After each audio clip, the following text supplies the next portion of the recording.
Abdasa taluka bar association के लिए आज कारोबारी बैठक का आयोजन करने के भागरूप प्रमुख की नियुक्ति की गई। अबड़ासा तालुका बार एसोसिएशन की आज एक कारोबारी चुनाव के लिए बैठक का आयोजन किया गया था। जो बैठक में पहली बार चुनाव कमिश्नर के तौर पर आदम एच लाडोद्रा और लालजी एल कटुआ के बीच नियुक्ति की गई थी। चुनाव में बिन हरीफ प्रमुख के पद पर मोहम्मद ए खत्री की सर्वानुमत से नियुक्ति करते हुए हर किसी ने उन्हें शुभकामना दी थी। जहां आज आयोजित की गई ये अबड़ासा तालुका बार एसोसिएशन की बैठक में भारी तादाद में तालुका के सदस्य उपस्थित रहे थे। Bar council of Gujarat rules प्रमाणे श्री अबड़ासा तालुका बार एसोसिएशनની ચૂંટણી રાખવામાં આવી હતી, જેમાં આજે બિનહરીફ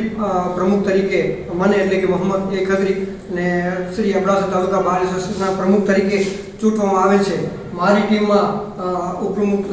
તરીકે ભરતભાઈ હુથી, સેક્રેટરી તરીકે લાલજીભાઈ અને મારા બીજા હાથ ધરેલા સભ્યો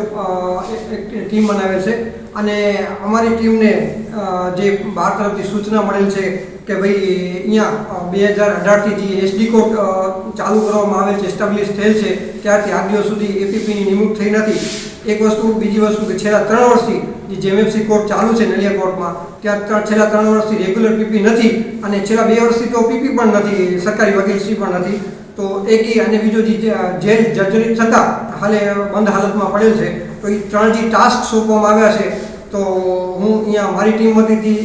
તમામને સંપૂર્ણ ખાતરી આપીએ છે કે ભાઈ જે એસ્ટાબ્લિશ થયેલ છે 2018માં એના એપીપીસી નીચે જેએમએફસી જે કોર્ટ છે એના રેગ્યુલર એપીપીસી આવે અને જે